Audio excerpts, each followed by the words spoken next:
Good morning, friends. I'm Christopher Arulanand, and I welcome you to my daily devotion titled Fresh Bread. On this day, I would like to talk of the greatness of Yahweh, the God of the Bible.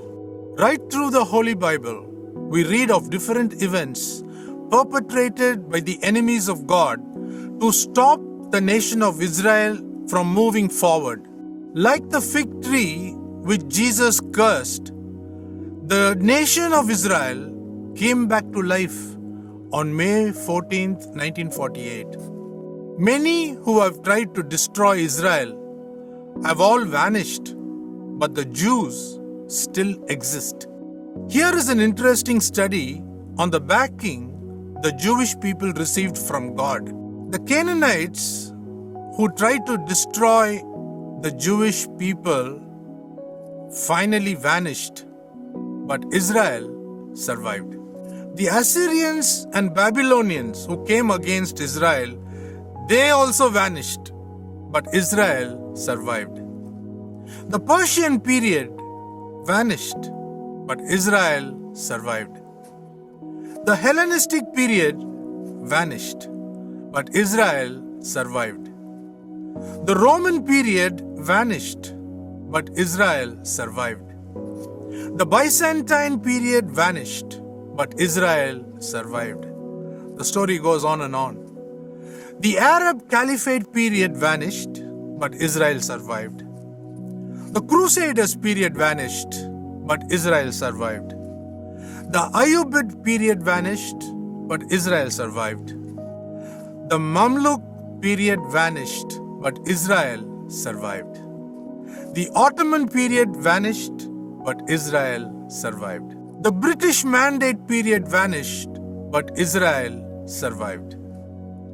The Jordanian, that's Jerusalem, Judea, and Samaria period vanished, but Israel survived. No one could overcome Israel because the God of Israel is always with Israel. Now, coming to talk of the many leaders of Israel, let me start the countdown.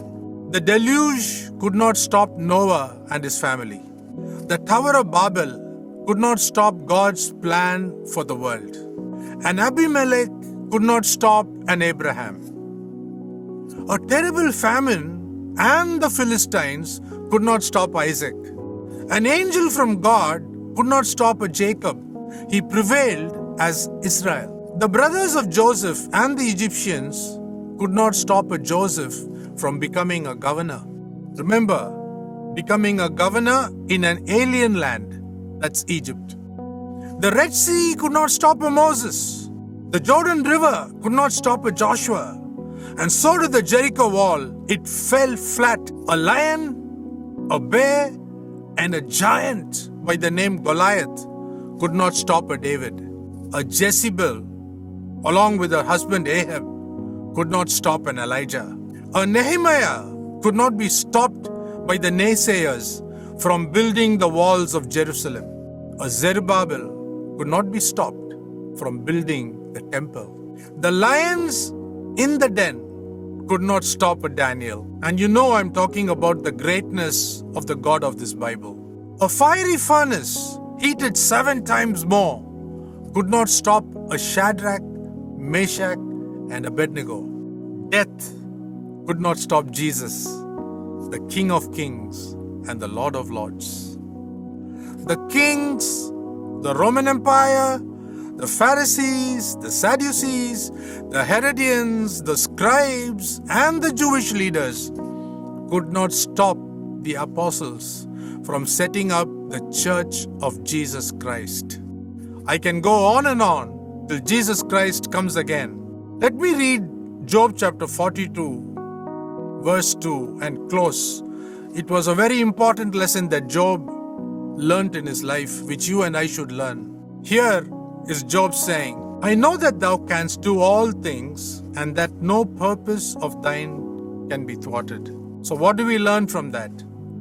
No one, not the enemies of God, not the fallen angels, not the angels, not human beings, not anyone can stop what God wants to do in our lives.